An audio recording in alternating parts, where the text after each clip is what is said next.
Shalom Levavot Mekayevim. Hoy traemos un tema muy interesante que es la reencarnación. Estamos transitando la semana que estudiamos y leemos la Parashá Mishpatim, y esto que conocemos vulgarmente o en redes o en este tiempo como reencarnación, en realidad para la Kabbalah lo vamos a ver más como rotación de almas o transmigración de almas. Y puntualmente hoy traemos un tema maravilloso: la historia de Caín y Abel. Todos la conocemos básicamente, ¿sí? El hermano que mata a otro hermano por celos, por envidia. Pero lo que también tenemos que saber con respecto a esto, que fue el primer asesinato en la historia de la humanidad consciente, de la espiritualidad, fue también la primera vez que se experimentó la muerte física, tangible, desde esta conciencia. Y no era lo mismo, o sea, hasta ese momento no existía ver que alguien cerrara sus ojos y no los volviera a abrir. Aún no estaba visto en esta nueva conciencia esa situación. Por supuesto que esto se trata de un montón de cosas, de arquetipos, de energías y demás. Pero en este caso puntual vamos a tratar los temas de Caín y Abel como un caso práctico de reencarnación y de reparación, ¿sí? Que es en realidad también una de las tantas cosas que hacemos cuando venimos a este mundo. Empezamos viniendo a experimentar, a conocernos. La energía se conoce a sí misma a través de nosotros en este mundo tangible, pero cada vez que venimos también experimentamos cosas, generamos las causas que luego se convertirán en consecuencias. Las leyes son implacables, la ley de causa y consecuencia existe, acción y reacción, y en esta rueda de almas, en este ciclo sin fin, tenemos muchas veces que volver y reparar aquello que en otra vida transitamos como experiencia. En este caso, Caín y Abel comienzan de esta forma con una rueda de reparaciones, que es más compleja en el caso de Caín que de Abel, pero ambos tenían cosas para reparar. El libro que me estoy basando, guiando para hacer este camino en este video, es el libro de Amram Anidjar, El secreto de la reencarnación. Digo que lo uso de guía porque vamos a leer el texto puntual de las páginas 74 a 85 de este libro, donde habla puntualmente de la historia de Caín y Abel, o Caín y Hebel, ¿sí? Esta historia comienza, por supuesto, con los hermanos, uno dedicándose a las tareas de pastoreo, otro dedicándose al campo y la agricultura, uno a los animales, otro al campo, puntualmente a labrar la tierra. Y como ya sabemos, ambos presentan sus ofrendas. La ofrenda de Caín no es bien vista. Caín ya le tenía celos a su hermano, se incrementa y lo mata. Y la historia, así como la leemos en la Torá, si bien sabemos que es un libro de códigos, secretos, visibles e invisibles a ciertas miradas, la historia así contada parece como que nos falta algo. Por otro lado, también tenemos que saber qué pasó con ellos luego de esas vidas y cómo regresaron para reparar esas vidas de Caín y Hebel iniciales. Para eso entonces vamos a leer el libro de Amram Anidjar, que se llama El secreto de la reencarnación, y lo vamos a ir condimentando con diferentes textos que cita este libro que menciono, y algunos textos que, si bien no los cita, quizá los referencia solapadamente, y que van a enriquecer más este texto, haciéndolo más aún más atractivo para el estudio. Bueno, vamos con la primera página, la 74. Caín y Hebel. Caín y Hebel representan la primera generación de seres humanos nacidos en el mundo. Y al igual que sus padres, contenían almas muy potentes, especialmente según la versión de en la Guemará, porque nacieron en el paraíso. Para entender sus faltas, resumiremos brevemente sus historias. Caín nació con una gemela llamada Calmaná, como se insinúa en el texto con la palabra et, que en lenguaje bíblico indica agregar algo o a alguien más. Por ello se lee en el versículo que Java tuvo a Caín, y allí puntualmente se expresa Batelet et Caín. Acá tenemos el texto de Parashá Bereshit, capítulo 4, versículo 1. Y ahí pueden ver donde está puntualmente la parte que dice Batelet et Caín. Tuvo a Caín, lo llamó así. Lo cual señala que había alguien más además de él, su gemela. Pero cuando habla del nacimiento de Hebel, dice el versículo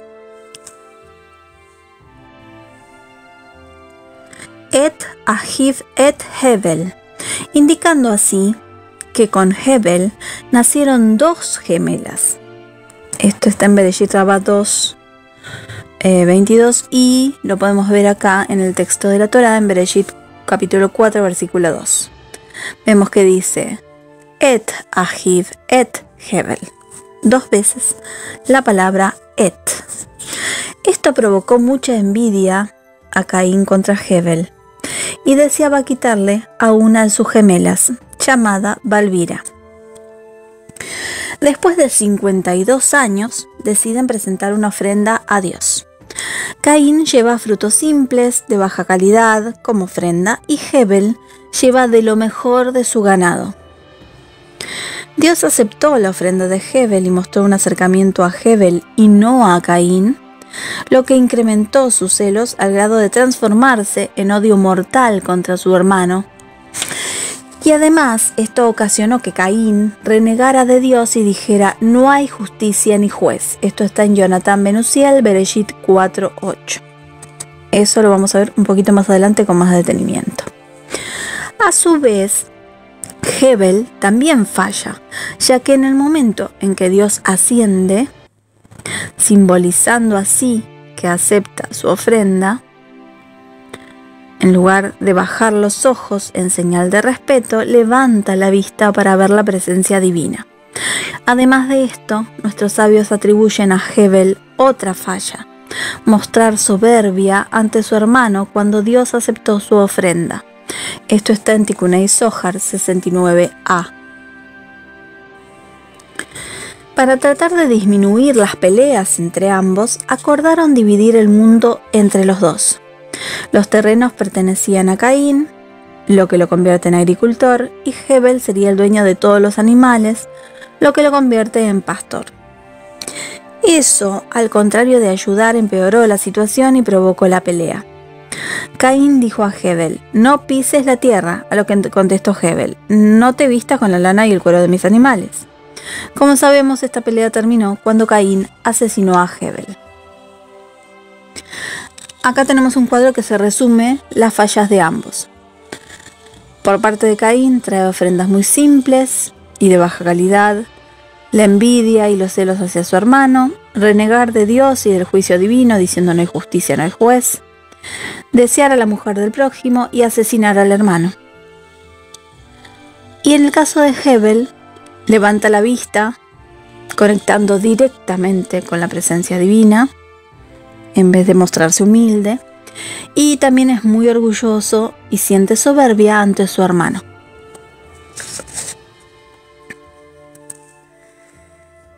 Moshe Rabenu va a ser quien repare a Hebel, quien repare las transgresiones de Hebel. La reparación se realiza aproximadamente 2400 años después, cuando Hebel regresa, ni más ni menos que como Moshe Rabenu, quien al igual que Hebel también fue pastor. Eso está insinuado en las letras que componen en hebreo el nombre de Moshe, que forman la siguiente frase: fue el reparador de Hebel. Acá lo tenemos, la Mem, la Shin y la G, lo tenemos en las iniciales de las palabras que conforman la frase que expresa el que corrigió a Hebel. Todos conocemos el episodio en el que Dios se le aparece a Moshe en la zarza ardiente. Lo primero que hace Moshe es bajar la vista como señal de respeto, impactado, asombrado también, y así repara el acto de Hebel de levantar los ojos. Incluso durante toda la historia de Moshe siempre cuidó que el pueblo no alzara la vista hacia la presencia divina, especialmente en el momento de la entrega de la Torá, cuando aleja a todos y les advierte que nadie debe atreverse a mirar la presencia de Dios. Posteriormente, cuando él mismo quiso elevarse y observar, no lo hizo sin antes pedir permiso, como lo señala la Torá. Cuando leemos que Moshe pidió a Dios, Argeni na et kevodeja, permíteme por favor Dios ver tu honor. De esta forma repara Moshe Rabenu por completo aquella falla de Hebel. Y aquí tenemos en la imagen de Shemot, el capítulo 33, el versículo 18, cuando Moshe dijo, hazme ver por favor tu gloria, y en Bamidbar, el capítulo 12, versículo 3, cuando se lee, y el hombre Moshe era muy humilde, más que todos los hombres de la tierra. Muy bien. Además, cuando Dios le habla desde la zarza y le dice que él será el líder que salvará al pueblo de Israel, Moshe se niega.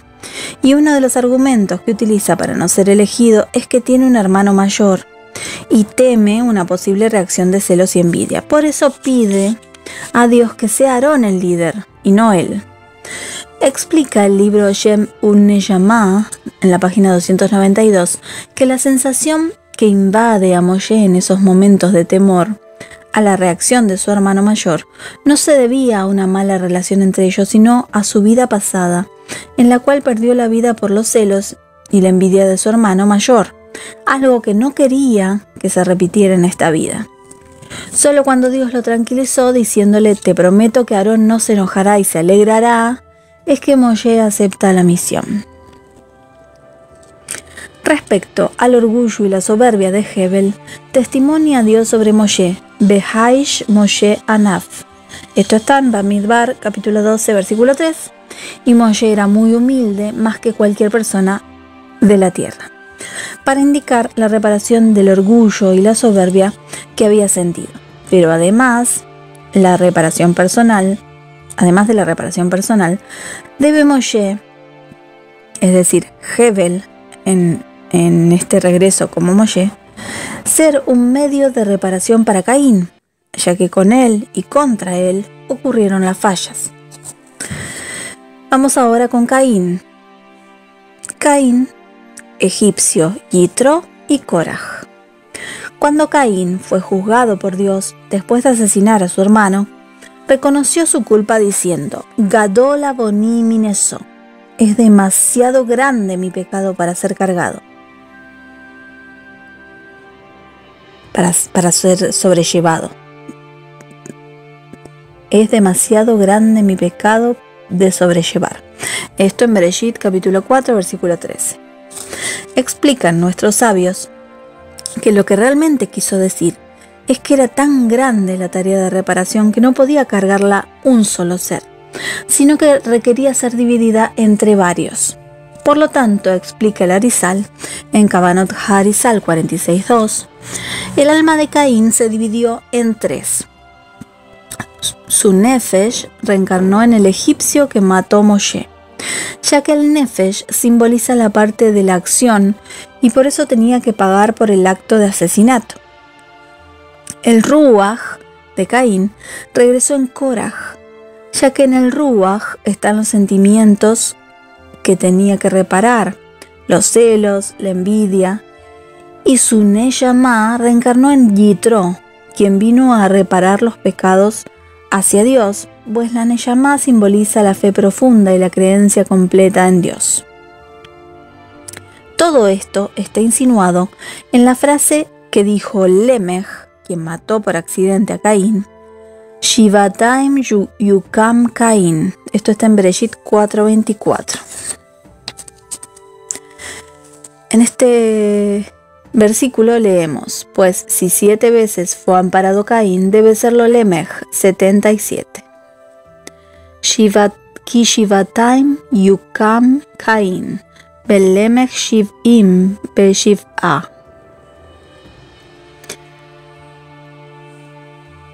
Resulta muy difícil explicar estas 3 palabras literalmente, pero según el Sod contienen un secreto muy grande. Shivatayim indica que en la 7ª generación del judaísmo, es decir, en la época de Moshe Rabenu, Yukam Caín, se levantará Caín, esto es, reencarnará para reparar. Y también está insinuado en quién reencarnará, pues la palabra Yukam contiene en hebreo las iniciales de Yitro, Korach y del egipcio, que sería Mitzri. ¿Sí? En Yukam tenemos la Yud de Yitro, la Kuf de Korach, sin embargo, y la Mem. Para entender esas palabras de la Arizal de manera más detallada, desglosaremos la vida de cada uno de ellos. No tenemos la Mem final, sino la de reparación tradicional.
Caín Yitro. A raíz de que Moshe mató al egipcio, necesitaba huir de Egipto, ya que Paró lo perseguía por eso. Después de un tiempo, Moshe llega a Midian, donde junto al pozo defiende a las hijas de Yitro en una disputa que tenían con los demás pastores. Debido a la ayuda, Yitro pide a sus hijas que lo inviten a comer y quizás una de ellas podría casarse con él. Así sucede y Moshe se casa con su hija Tzipora. Entre Moshe y Yitro se inicia una relación. Moshe es pastor de ganado de Yitro y a cambio este le permite vivir en su casa. Cuando Moshe recibe la orden de Dios de regresar a Egipto para liberar al pueblo de Israel, se lleva a su esposa y sus 2 hijos. Sin embargo, en la frontera la libera y le ordena que regrese a casa de su padre, ya que a él le espera en Egipto una gran tarea y no podrá atenderlos. Cuando Moshe y el pueblo estaban ya en el desierto, Yetro toma a su hija y sus 2 nietos y los lleva de vuelta a Moshe. Al llegar ve las maravillas de Dios y decide convertirse, creer en él, ofrendar holocaustos para agradecer a Hashem e incluso da a Moshe el gran consejo del sistema judicial para el pueblo de Israel. Todos estos actos de Yitro vinieron a reparar la Neyamá de Caín. E incluso uno de los sobrenombres de Yitro es Kení, que según el Sod proviene de la palabra Caín, es decir, era también llamado el Cainita.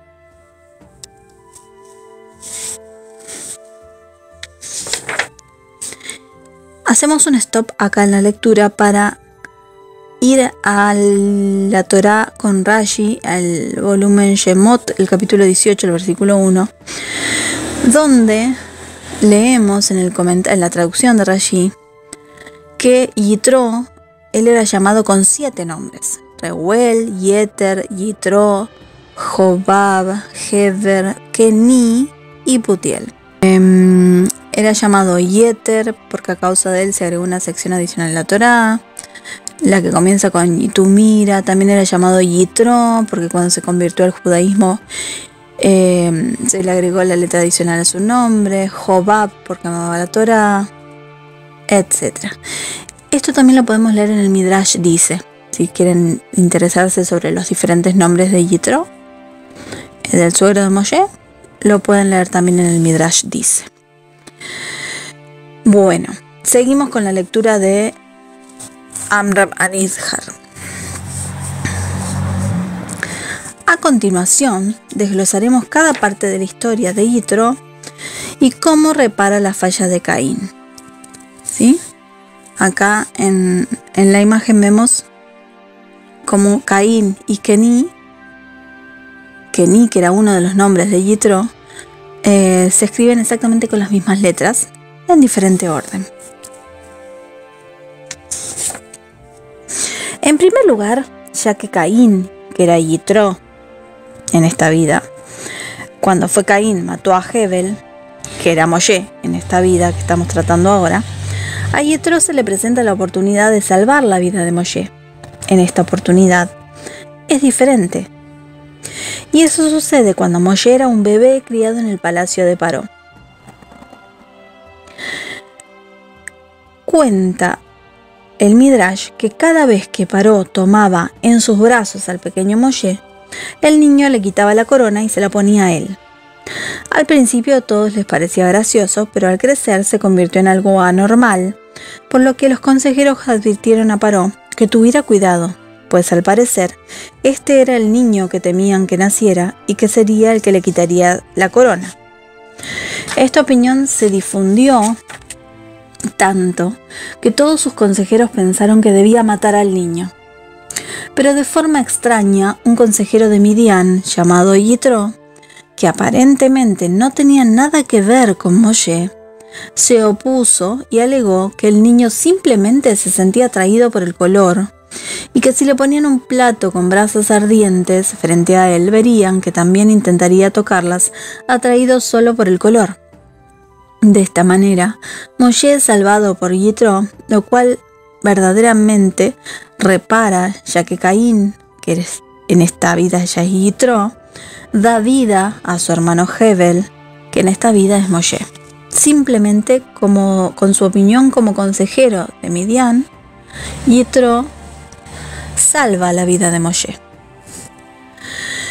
Además, según la Cábala, Tzipora era el alma de la segunda gemela de Hebel, que le fue arrebatada por Caín. Por este motivo, de las 7 hijas de Yitro, Moshe Rabenu fue atraído solo por Tzipora, ya que ella es su pareja, su gemela. Y eso lo insinúa la Torá en el versículo que narra esta escena. Vayohel Moshe la shevet et aish baiten et Tzipora. y accedió Moshe a residir con el hombre y le dio a su hija Tzipora de esposa. Esto en el versículo 21 del capítulo 2 de Shemot. Vemos que hay dos palabras et, como teníamos en el inicio de la historia. El Midrash, como recordarán, el doble et indicaba las gemelas. Por eso se repitieron también aquí, para señalar que Tzipora es también la reencarnación de esa gemela. El Midrash relata que le costó muchísimo a Yitro aceptar ese matrimonio, pues se había enterado de que Moshe era perseguido por Paró. Yitro no quería problemas con Paró. Por tanto, durante 10 años evitó la unión, manteniendo a Moshe como cautivo en su sótano, tomando así el camino del medio. No lo entregué a Paró para que lo matara, pero tampoco lo liberé. Sin embargo, el motivo provenía de más allá, ya que en su vida anterior, él le había quitado a Tzipora, que era la gemela, a Moshe. Se la había quitado, en realidad, a Hebel. Así que le costaba mucho esfuerzo devolvérsela.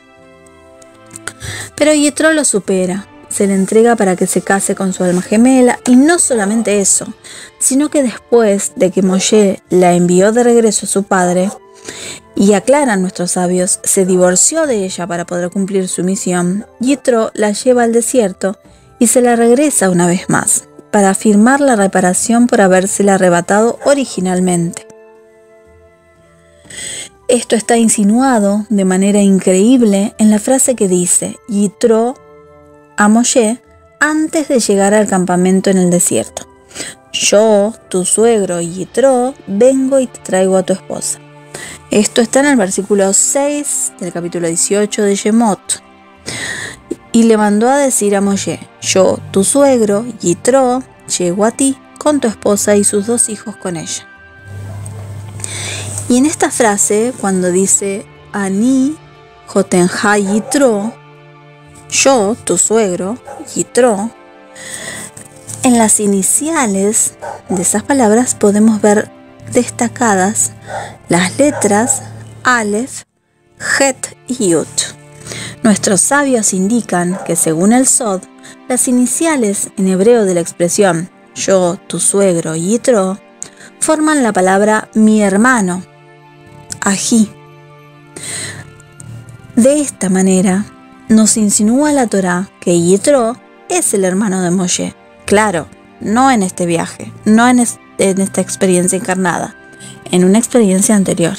Cuando Moshe se casa con Tzipora, se inicia una sociedad entre él y su suegro, es decir, entre él y su hermano, en donde Moshe es su pastor y Yitro le da la facilidad de vivir en sus terrenos, reparando así la pelea que tenían como hermanos, donde Hebel, el pastor, no permitió a Caín tener o utilizar ganado, y Caín, a su vez, no le permitió pisarla su tierra. Pero ahora en este viaje son socios y comparten terreno y ganado. A partir del acercamiento a Moshe, Yitro emprende un camino hacia Dios hasta que termina creyendo en él plenamente y diciendo una frase en la Torá que solamente él podía pronunciar: ahora sé que Dios es el más grande de todos los dioses. Esto está en el versículo 11 del capítulo 18 de Shemot. Solo Yitro, que sirvió a tantos ídolos y dirigió tantas religiones y sectas, pudo llegar a decir que el Dios del pueblo de Israel es el único verdadero Dios, y de esta forma reparó el ateísmo de Caín. Además, agrega el Baal Haturim en la Parashat Yitro que el valor numérico del nombre Yitro suma 616, al igual que la frase era sacerdote de idolatría, y también suma así 616 la palabra la Torá, para indicarnos que Yitro se pasó de un polo al otro, de ser sacerdote de idolatría a recibir la Torá. Y al aconsejar a Moshe que nombrara jueces de 1000, de 100, etc., crea el sistema judicial en el pueblo de Israel. y repara por completo la frase de Caín cuando dice no hay juicio ni juez. Pero esta frase, ¿dónde está? No hay juicio, no hay juez. Y entonces hacemos un stop en el texto que estamos leyendo y vamos a ir a ver de dónde surge que Caín haya dicho no hay juicio, no hay juez. En el texto masorético hebreo del libro de Génesis, capítulo 4, el versículo 8, está escrito: le dijo Caín a Abel su hermano, y fue que estando ellos en el campo, se levantó Caín sobre Abel su hermano y lo mató. Tenemos aquí, sin duda, una laguna textual en la cual faltan las palabras que Caín le dijo a su hermano Abel, antes de la siguiente escena en la cual, estando ambos en el campo, Caín se abalanzó sobre su hermano mellizo, Abel, matándolo. Durante varios milenios, los lectores e intérpretes de este texto dedicaron esfuerzos y creatividad a comprender cuál es el sentido de este versículo, al que parece faltarle el contenido del diálogo entre Caín y su hermano Abel. Nada falta en la Torá y nada sobra. Y comprende un código y varios códigos y varias historias. Las que vemos, las que leemos y aquellas que están solapadas detrás de secretos y referencias. Pero en este caso lo que apunta es otra cosa, no a decir que les falta algo a la Torá, sino que nos falta información de qué fue lo que sucedió en ese momento. Cuando dice Vayomer, el verbo Vayomer en hebreo, como el verbo decir en español, necesita de un objeto que lo acompañe. A diferencia del verbo vaidaber, hablar, que puede hacer alusión a la actividad de un diálogo sin que sea necesaria la explicación de su contenido. El verbo del versículo que estamos estudiando solo tiene sentido gramaticalmente si se explicita el contenido de lo dicho. El Targum, que es la traducción aramea de la Torá, más aceptado tradicionalmente en la literatura rabínica, es el Targum Onkelos, llamado por los Amoraim de Babel Targum Didan, nuestra interpretación. A tal punto es la importancia de este Targum que en ciertos ámbitos es leído semanalmente junto a la lectura de la Parashá. En este caso, la traducción aramea de Onkelos del versículo es literal. El Targum de Jerusalén, en el lugar en el que se propone traducir el texto, trae el siguiente párrafo. Caín le dijo a Abel su hermano: ven, vamos al campo. Y cuando fueron al campo, Caín le dijo a Abel: yo sé que el mundo entero fue creado con amor, que no está gobernado según las buenas acciones y que hay favor en el juicio. Por eso tu ofrenda fue aceptada gustosamente, mas mi ofrenda no fue aceptada gustosamente. Abel respondió y le dijo a Caín: el mundo fue creado con amor y es gobernado según las buenas acciones. Puesto que el fruto de mis acciones será mejor que el tuyo y más apropiado que el tuyo, mi ofrenda fue gustosamente aceptada.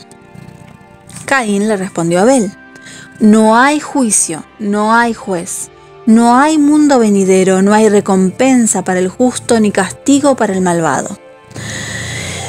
Abel respondió a Caín: hay juicio, hay juez, hay mundo venidero, hay recompensa para el justo y castigo para el malvado. Fue en medio de esas palabras que estaban en el campo y Caín se levantó contra su hermano Abel y le incrustó una piedra en su frente, matándolo. O sea que de aquí es donde sale: no hay juicio, no hay juez.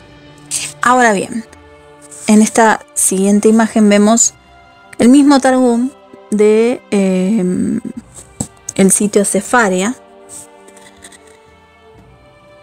Targum Jerusalén. Esta es una versión de 1862. Donde en el capítulo 4 de Génesis, ¿sí?, de Bereshit, leemos: si haces buena tu obra en este mundo, no te será perdonada y remitida en el mundo venidero. Pero si no haces buena tu obra en este mundo, tu pecado es retenido hasta el día del gran juicio. Ya a la puerta de tu corazón está.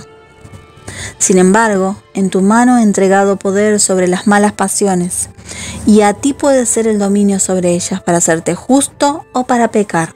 Y a continuación, en el mismo Targum de Sefaria, leemos: y dijo Caín a su hermano Hebel: ven y salgamos sobre la faz del campo. Y cuando hubieron salido sobre la faz del campo, respondió Caín y dijo a Hebel su hermano: no hay juicio, ni juez, ni otro mundo, ni se da buena recompensa al justo, ni se tomará venganza de los impíos. Ni el mundo fue creado en bondad, ni en bondad se conduce. Por eso es que tu oblación fue aceptada con buena voluntad, y la mía no fue aceptada con buena voluntad. Hebel respondió y dijo a Caín: hay un juicio y hay un juez, hay otro mundo, y se da buena recompensa a los justos y se toma venganza de los impíos. Y en bondad fue creado el mundo, y en bondad se conduce. Pero según el fruto de las buenas obras, se conduce. Porque mis obras estaban mejor ordenadas que las tuyas. Mi ofrenda fue aceptada con buena voluntad, y la tuya no fue aceptada con buena voluntad. Y estando ellos dos discutiendo sobre la faz del campo, Caín se levantó contra Hebel, su hermano, y lo mató. Aclarado esto, ¿de dónde viene esta frase de no hay juicio, no hay juez? Dicha por Caín a Abel antes de matarlos, entendemos por qué luego esta reparación. Al llegar al campamento del pueblo de Israel e involucrarse con ellos, dice la Torá: y el suegro de Moshe ofrendó holocaustos y sacrificios a Dios. Esto está en Shemot 18, 12.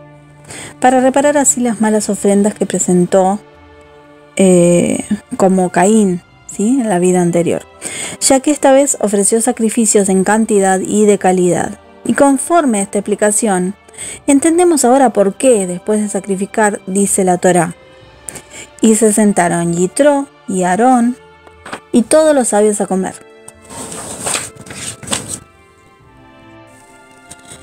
Y antes de seguir hablando sobre este tema, cuando se sentaron todos a comer después de las ofrendas, quiero aclarar con respecto a lo anterior, cuando Caín dijo no hay juicio, no hay juez. Lo importante que sucede con Yitro en este viaje nuevo con Moshe, a esta experiencia encarnada, porque es Yitro quien aconseja a Moshe crear el sistema judicial en el pueblo de Israel. Cuando antes, en su experiencia como Caín, había dicho que no existía juicio, que no existía juez, que no existía nada de causa y consecuencia, ni nada de eso. Repara a través de Yitro, en este caso, ayudando a crear el sistema judicial en el pueblo de Israel. Y esto lo podemos leer en Shemot, en el capítulo 18, en los versículos 21 y 22, donde Yitro lo ve agotado a Moshe y le dice que él no puede encargarse de todos los asuntos, que son muchas personas, que él tiene que encargarse de los asuntos más importantes e instruir personas que van a oficiar de jueces delante del pueblo, y hacer como una especie de pirámide donde va a haber personas que se dediquen a unos casos. Si ellos no pueden resolverlo, se lo van a trasladar a su superior, y así hasta llegar a Moshe, para que Moshe no tuviera que ocuparse persona por persona de cada uno de los conflictos legales que iban surgiendo en esta nueva experiencia en el desierto, al ser tan numerosos. Bueno, volviendo al tema de que se sentaron a comer Aarón con Yitro después de las ofrendas, la pregunta de nuestros sabios es ¿por qué Moshe no se encuentra en la lista de los comensales? Y la respuesta asombra un poco más, ya que afirman nuestros sabios que Moshe fue el mesero de esa comida, de ese festejo, digamos.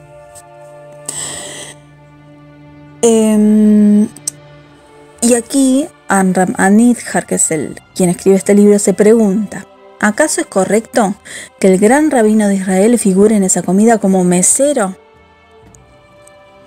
Pero creo que la explicación con base en el Sod es que Moshe lo hizo para reparar su propia falta como Hebel, ya que en su vida pasada, después de que su hermano acercó ofrendas baratas, él sintió soberbia y por eso ahora que su hermano Yitro ofreció de lo mejor, se doblegó ante él y le sirvió como mesero.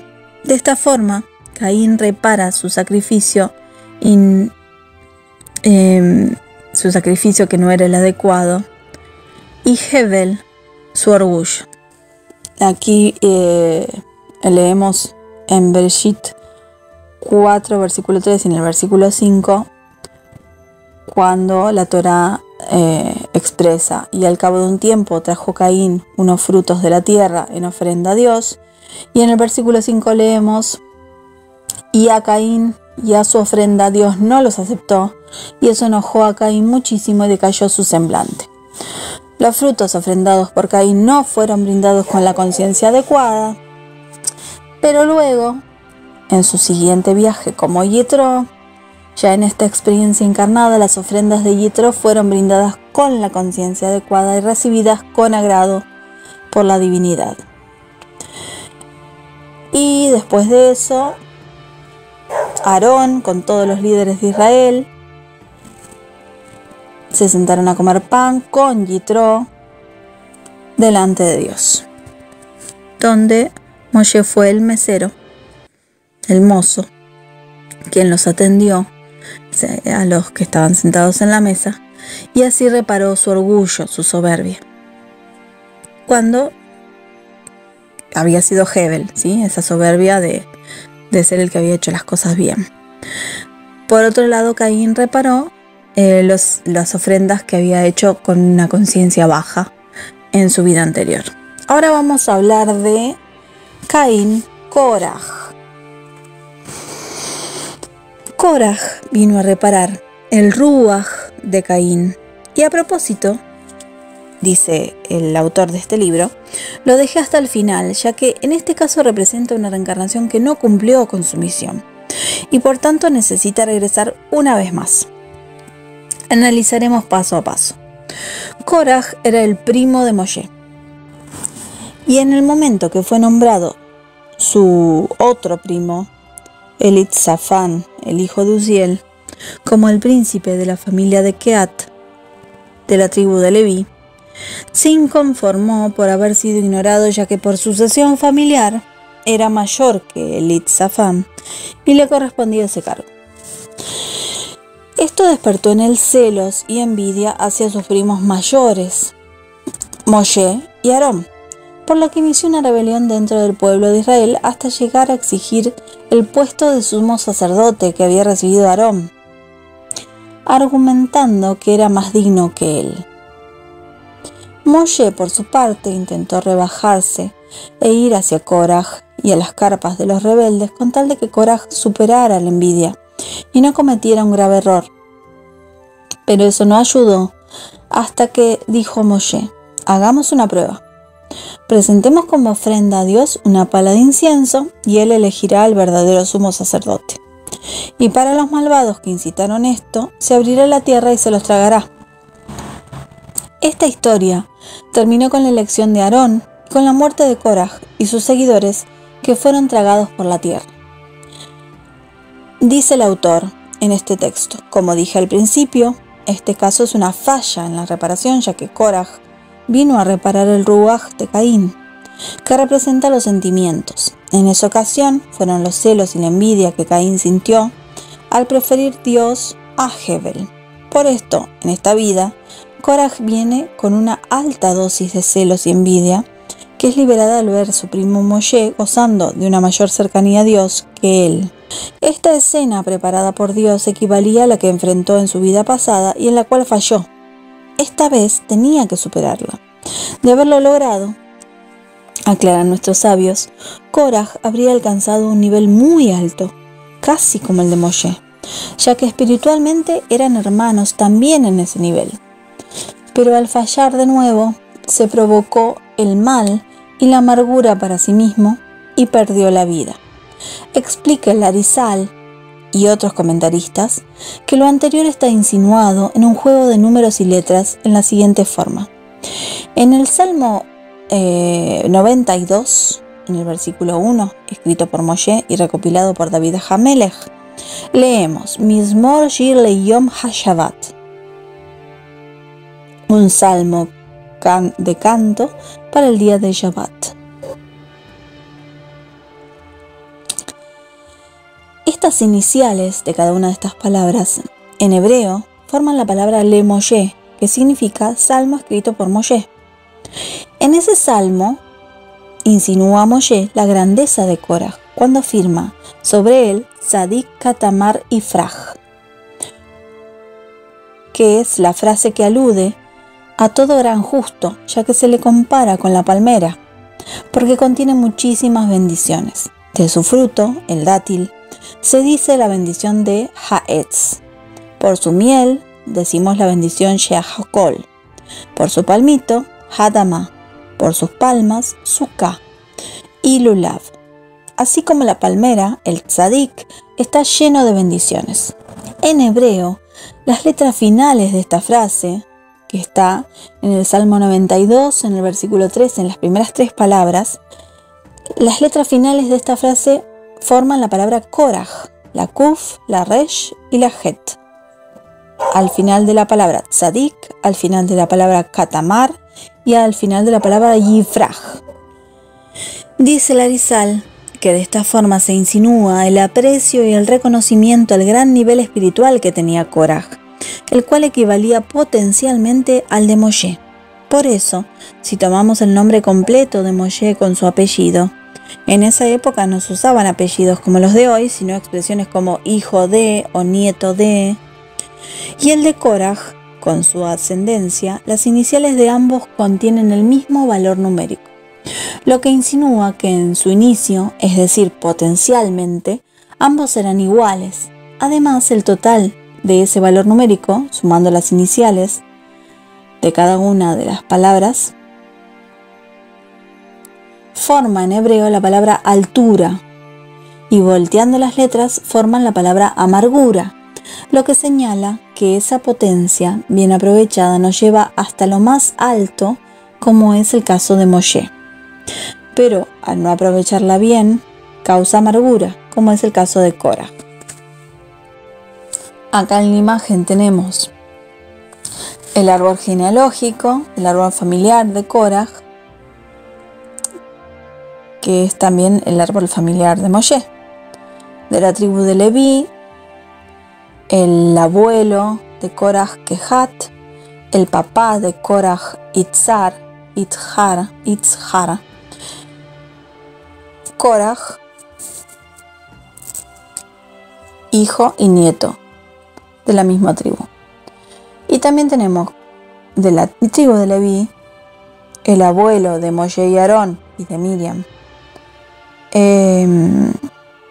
Kehat, el papá de Moshe y Aarón y de Miriam, Amram y Moshe. O sea, tenían ambos la tribu de Leví, ambos el mismo abuelo, Kehat, ambos un papá de la tribu de Leví con un nombre, en el caso de Korah el papá Itzhar, en el caso de Moshe el papá Amram, y ellos igualados en línea. Ahora vamos a ver el nivel espiritual potencial de Korah. Dentro de esto que dijimos en esta misma línea de pensamiento tenemos la tribu Leví, es igual para ambos, tanto para Moshe como para Korah. Leví comienza con la letra Lamed. Lo mismo el abuelo, el mismo abuelo para ambos, Kohat, que empieza con la letra Kuf. En el caso del padre, el padre de Korah empieza con la letra Yud, que es Itzhar, y el papá de Moshe empieza con la letra Ain, que es Amram. Luego el nombre de ambos, Korah, que empieza con Kuf, Moshe, que empieza con Mem.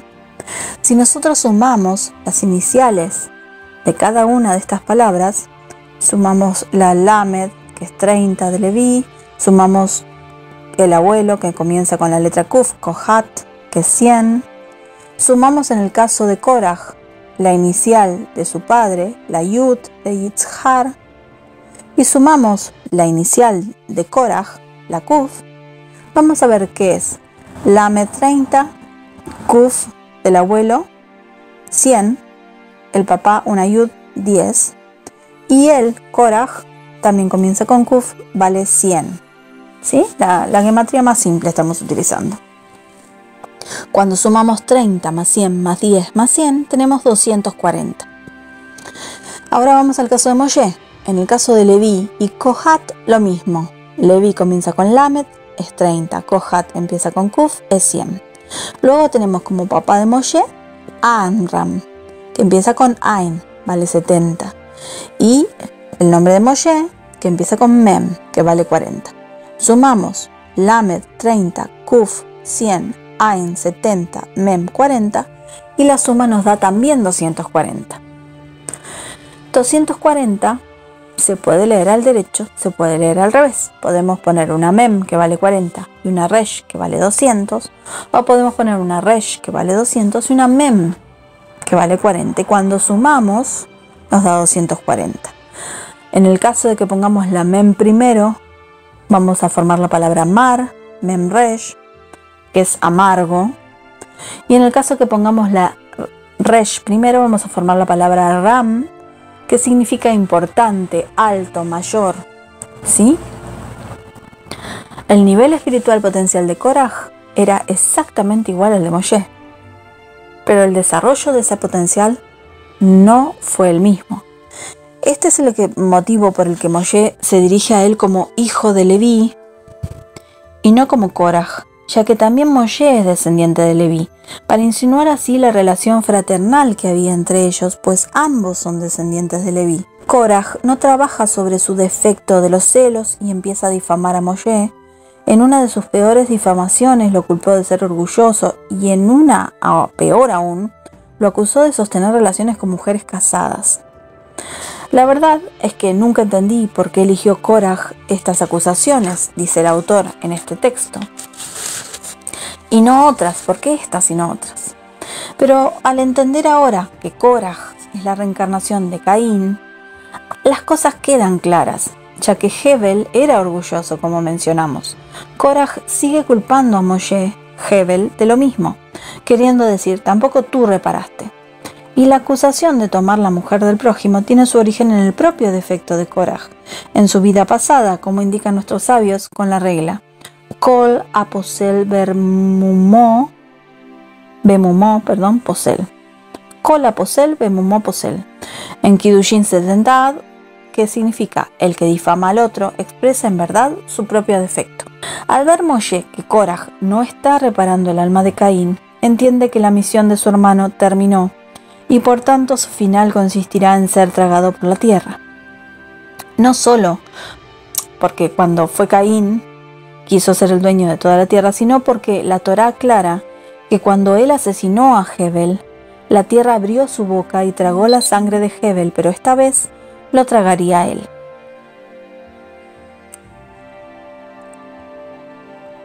Además, la Gemara relata que se escuchaban los gritos de Korach y sus seguidores desde el fondo de la tierra clamando a Dios.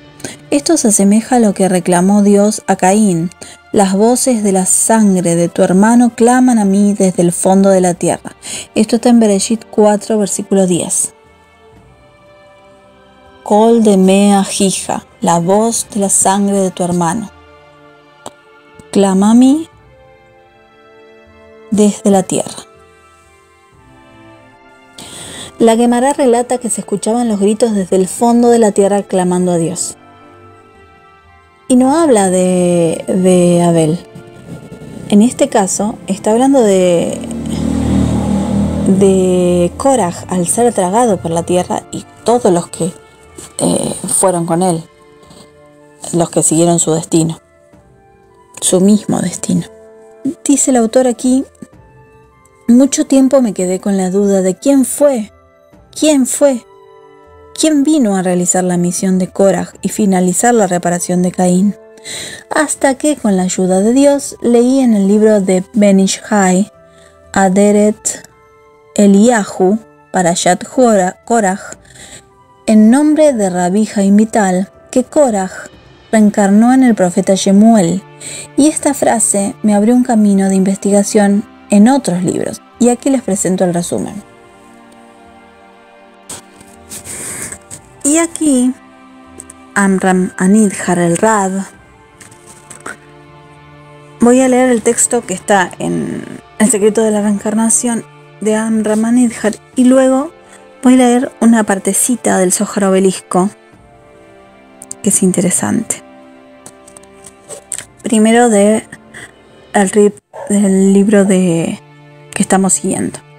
Dice, Rabbi Eliezer sostiene, en una discusión que sostiene con Rabbi Akiva, que aunque Koraj bajó al Sheol, por decirlo así, al sótano número 6 del infierno, tiene oportunidad de volver a reparar. Rabbi Eliezer se basó en el versículo que pronunció Haná, la madre del profeta Shemuel, en su cántico para agradecer a Dios por el nacimiento de su hijo. Hashem morid Sheol Baya'al. Dios baja algunos al Sheol y después les da permiso de subir. Esto está en 1 Samuel, capítulo 2, versículo 6. No es casual que Rabbi Eliezer basara la reparación de Koraj en un versículo dicho sobre el profeta Shemuel, ya que éste vino a repararlo. Y si resumimos la vida del profeta Shemuel, veremos la increíble reparación. Hago un stop acá para leer un poquito del Zohar Obelisco, donde explica un poco esto del Sheol y qué parte es del Geinom y si es posible que la divinidad vuelva a permitirle a alguien que ya está en el Sheol reparar sus faltas, sus transgresiones en otras experiencias de vida. El Zohar Obelisco, en el volumen 24, dice así: una persona no ha de decir cuando en el tiempo venidero llegue a ese mundo y clame ante el Rey por misericordia, me arrepentiré en su presencia según ha sido dicho, porque en el Sheol, a donde tú vas, no hay obra, ni industria, ni ciencia, ni sabiduría. Esto está en Eclesiastés 9, versículo 10. Cuando una persona se va de este mundo,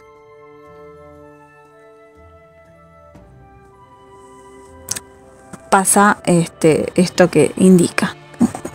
Dice, porque en el Sheol donde tú vas no hay obra, ni industria, ni ciencia, ni sabiduría, cuando una persona se va de este mundo. Pero si una persona desea que el Santo Rey lo ilumine en este mundo y le concede su parte en el mundo venidero, debe esforzarse en este mundo para unir sus acciones con la derecha.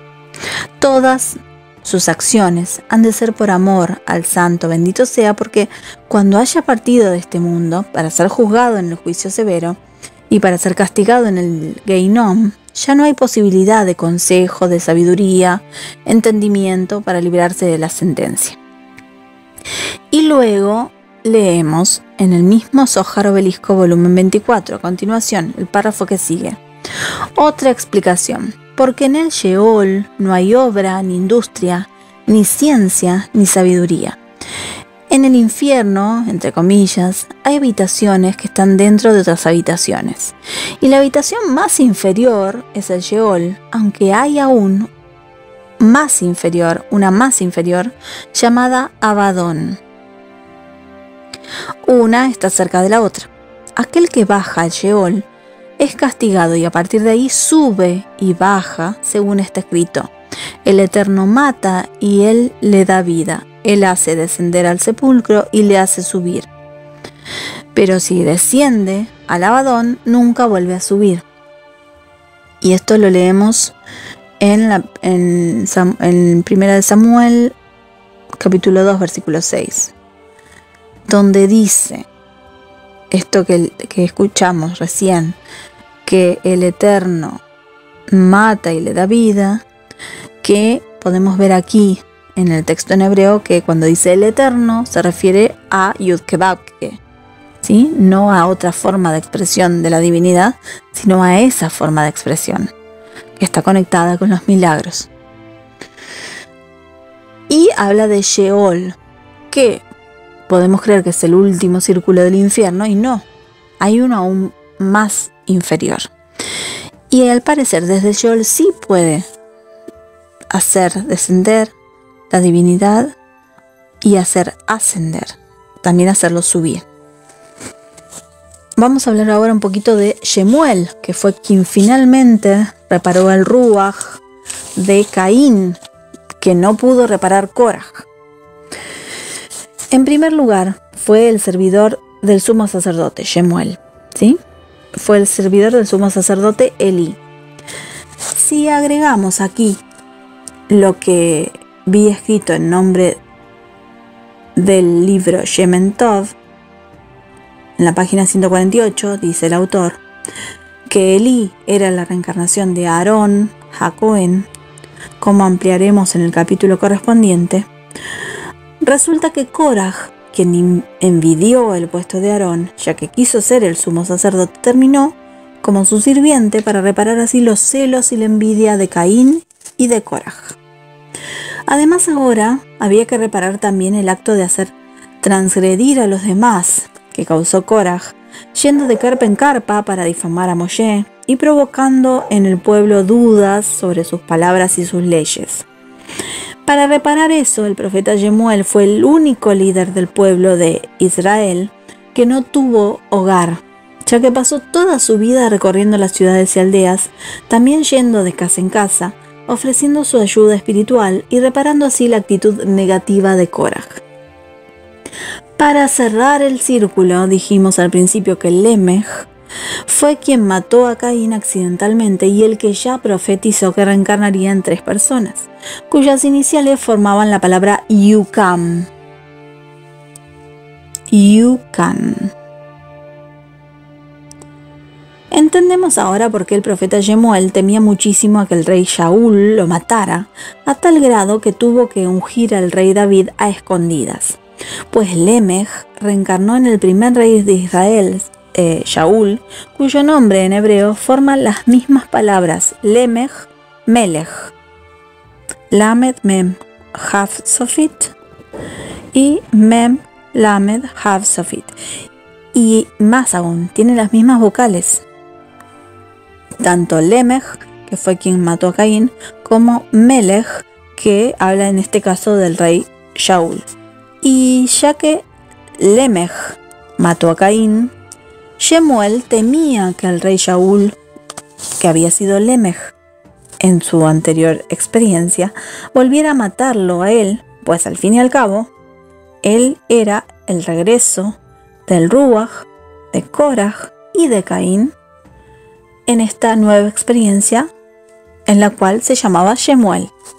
Vemos en este caso como una persona que logra reparar su alma alcanza la grandeza perdida, y la grandeza que Korah perdió como el gran líder que pudo ser para el pueblo de Israel fue recuperada mediante su reparación como Shemuel. Fue debido a eso que el rey David escribió en el Salmo 99, en Tehilim 99, Moshe ve Aarón Bejohanad Ushmuel Bekoree Shmo Korim el Adonai Behu Yanem. Moshe y Aarón son con sus sacerdotes, y Shemuel con los que invocan su nombre. Claman a Dios y Él les habrá de responder. Esto está en Tehilim 99, versículo 6. Cuando dice Moshe de Aarón Bejo Hanav Ushmuel Bekore Shemo, explican nuestros sabios que en este salmo el rey David coloca en la misma categoría a Moshe, a Aarón y al profeta Shemuel. Es una insinuación más que el potencial mal aprovechado de Korah fue realizado por Shemuel. Y a continuación van a ver un cuadro que trae este texto del Rav Anidjar, muy lindo, donde tenemos la transgresión de Hevel, la transgresión de Caín, la tarea de reparación que cada uno tuvo que realizar y quién fue el reparador en cada caso. En el caso de Hevel, el reparador fue Moshe Rabenu, por todo concepto. No necesitó más de una experiencia para poder reparar sus transgresiones como Hevel.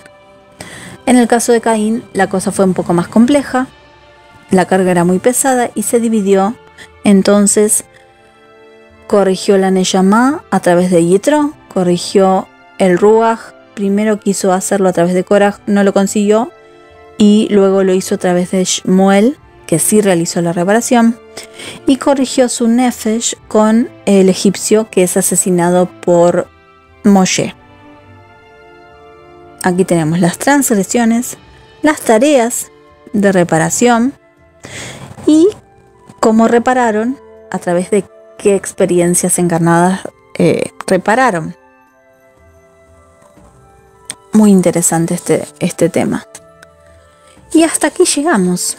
Esa fue la historia de Caín, de Abel o Hebel y de las reparaciones que hicieron en las otras vidas que experimentaron. Espero que les haya gustado y que puedan ver esta semana Mishpatim, que habla sobre la reencarnación, sobre la transmigración de almas o sobre la rotación de almas, como decimos quienes estudiamos Kabbalah y como nos dicen los maestros de Kabbalah. Que puedan ver en esta historia un caso práctico de seguir estudiando, ¿sí? De seguir estudiando, pasible de seguir estudiando, de poder seguir buscando distintas situaciones en las que estos arquetipos o personajes de la Torah se enfrentaron, para poder ver estos temas desde otras ópticas, para ampliar nuestra conciencia y también porque es una bella historia de reparación que nos va a invitar a reflexionar y pensar sobre las reparaciones que nosotros estamos haciendo en esta vida, que quizá no estamos completando y tengamos que regresar.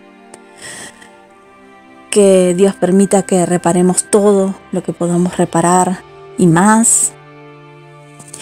Pensar en las personas que queremos, que conocemos o que no queremos tanto. Pensar si realmente esas situaciones que se nos presentan no son quizá para reparar algo del pasado. Reflexionar sobre no cometer más transgresiones para seguir reparando en otras experiencias. Porque cada vez que venimos también cometemos transgresiones, no siempre venimos a reparar todo. Y poder ver más allá de lo tangible, más allá de lo que los ojos y la mente piensa cuando se enoja, o más allá de lo que siente nuestro corazón cuando está con rabia o triste o celoso o envidioso. Poder ver que detrás de todas estas situaciones, acá estamos hablando de personas muy importantes de la historia de la humanidad y de la historia del estudio cabalístico, pero de la Kabbalah y de la divinidad y de la creación. Pero separándonos de esta historia podemos ver que cada uno de nosotros tiene su historia, tiene sus transgresiones y sus reparaciones. Claramente no es la primera vez que venimos a este mundo. Posiblemente, lamentablemente no sea la última. Quizá tenemos que regresar otra vez para seguir reparando.